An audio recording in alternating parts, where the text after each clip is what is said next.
Di dunia Bitcoin, ada satu momen di masa depan yang bakal mengubah segalanya. Ini bukan soal harga loh, tapi ini soal akhir dari sebuah era. Pertanyaan gedenya, terus gimana kalau Bitcoin terakhir udah selesai ditambang? Yuk kita bedah bareng-bareng. Coba deh, bayangin sejenak, suatu hari nanti, keran Bitcoin yang baru itu bener-bener berhenti ngalir. Stop, nggak ada lagi. Hadiah buat para penambang lenyap. Apa ini artinya akhir dari segalanya? Jaringannya bakal mati gitu aja? Atau jangan-jangan, ini justru awal dari babak yang baru, yang bakal bikin Bitcoin jadi aset paling langka yang pernah ada di dunia? Nah, ini dia skenario yang luar biasa menarik buat kita kupas. Oke, sebelum kita jauh-jauh, ada satu hal paling dasar yang harus kita pegang erat-erat soal Bitcoin. Beda banget sama uang biasa yang pemerintah bisa cetak terus-terusan, Bitcoin itu punya satu aturan mutlak. Aturan yang, ya nggak bisa diganggu-gugat. Dan angka keramatnya adalah 21 juta. Udah, cuma bakal ada 21 juta Bitcoin yang tercipta di dunia ini. Titik, nggak ada koma. Aturan ini udah ditanam langsung di dalam kodenya dari hari pertama oleh si pencipta misterius Satoshi Nakamoto. Ini udah kayak hukum alamnya Bitcoin. Uniknya, sistem Bitcoin ini dirancang buat sengaja ngerem dirinya sendiri. Prosesnya itu namanya halving.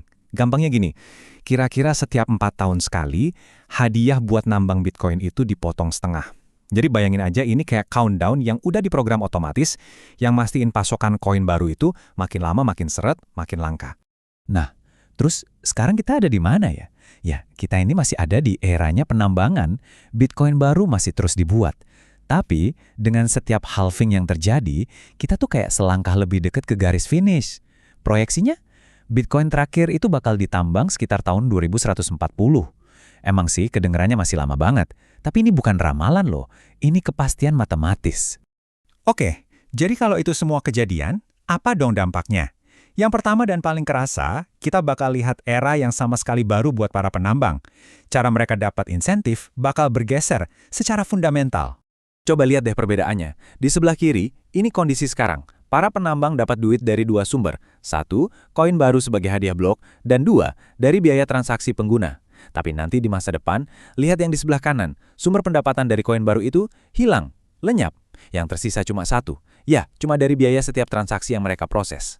Jadi ini dia titik krusialnya. Poin paling pentingnya, insentif utama yang jadi bensinnya para penambang selama puluhan tahun, yaitu Bitcoin baru, itu bakal benar-benar jadi nol, kosong. Ini momen yang bakal jadi titik balik buat seluruh ekosistemnya. Nah, pertanyaan yang langsung muncul di kepala kita kan, kalau hadiahnya udah nggak ada, terus ngapain susah-susah nambang? Buat apa? Apa semua mesin penambang itu bakal dimatiin aja terus jaringannya ambruk?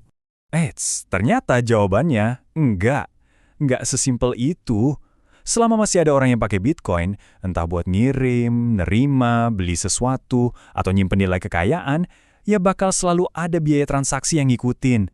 Nah, kuncinya itu ada di sini, di volume transaksi. Kelangsungan hidup para penambang nanti bakal 100% bergantung sama seberapa rame jaringannya. Kalau makin banyak orang pakai Bitcoin, ya total biaya transaksi yang kekumpul juga makin gede. Dan kalau jumlahnya udah cukup besar, ini bakal jadi insentif yang kuat banget buat mereka buat terus nambang dan jaga jaringannya tetap aman. Pergeseran insentif penambang ini akhirnya membawa kita ke konsep berikutnya yang keren banget, paradoks kelangkaan. Sebuah fitur yang ngebuat Bitcoin jadi aset yang, ya, super langka. Ini bagian yang harus benar-benar kita resapi.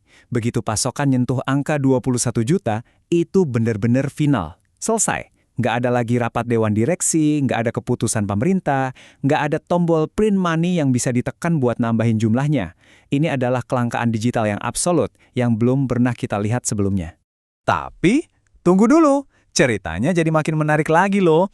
Angka 21 juta itu sebenarnya cuma angka di atas kertas. Realitanya, jumlah yang beredar itu jauh lebih sedikit. Kenapa? Ya karena kita, manusia, banyak koin yang hilang selamanya karena orang lupa password, private key-nya hilang, atau hard disk-nya rusak. Bahkan nih beberapa analis itu memperkirakan ada sekitar 3-4 juta Bitcoin yang udah nggak bisa diakses lagi. Udah terkunci selamanya di alam digital. Ini artinya apa? Artinya, sisa Bitcoin yang ada itu jadi jauh lebih langka dari yang kita bayangkan. Nah, kelangkaan yang ekstrim inilah yang akhirnya bikin banyak orang sampai pada satu kesimpulan tentang peran Bitcoin di masa depan. Mereka nyebutnya emas digital. Jadi, apa sih maksudnya emas digital itu? Gampangnya, fungsi utama Bitcoin itu kemungkinan besar bakal geser. Bukan lagi buat beli kopi sehari-hari, tapi lebih buat jadi berangkas buat nyimpan kekayaan jangka panjang, melindungi nilai aset dari gerusan inflasi, mirip banget kan sama perannya emas selama ribuan tahun? Tabel ini ngejelasin dengan gamblang dua fungsi Bitcoin di masa depan. Coba deh bayangin, jaringan utama Bitcoin atau layer 1 itu sebagai berangkas super besar buat nyimpen harta dan ngelakuin transaksi jumbo. Ini aman banget, tapi ya lebih lambat dan biayanya lebih tinggi. Nah, buat transaksi receh sehari-hari, kayak beli kopi tadi, itu bakal ada lapisan teknologi lain yang dibangun di atasnya. Salah satu contohnya yang paling terkenal itu Lightning Network. Anggap aja ini kayak jalur tol cepat yang ada di atas jalan tol utama Bitcoin. Fungsinya buat apa? Biar transaksi bisa instan dan biayanya super murah. Jadi Bitcoin bisa tetap jadi emas digital di berangkas utamanya, tapi di saat yang sama tetap bisa dipakai buat bayar-bayar kebutuhan sehari-hari dengan efisien. Oke, jadi kita rekap ya perjalanannya. 1. Keran pasokan berhenti total, nggak ada lagi Bitcoin baru. 2. Para penambang sepenuhnya hidup dari biaya transaksi buat ngejaga jaringan. Dan 3. Kelangkaan yang absolut ini bakal memantapkan posisi Bitcoin sebagai penyimpan nilai utama di era digital. Simple kan? Coba deh, kita mundur sejenak dan pikirin betapa historisnya momen ini. Entah Anda pro atau kontra sama Bitcoin, kita semua ini adalah saksi hidup dari sebuah eksperimen raksasa. Lahirnya sebuah sistem moneter yang sepenuhnya digital, nggak dipegang siapa-siapa, dan berjalan di atas internet. Nah, sekarang saya lempar pertanyaannya ke Anda. Setelah kita lihat bareng-bareng gimana sistem ini dirancang untuk berevolusi, gimana menurut Anda? Apa Bitcoin beneran bakal jadi emas digitalnya masa depan? Coba direnungkan.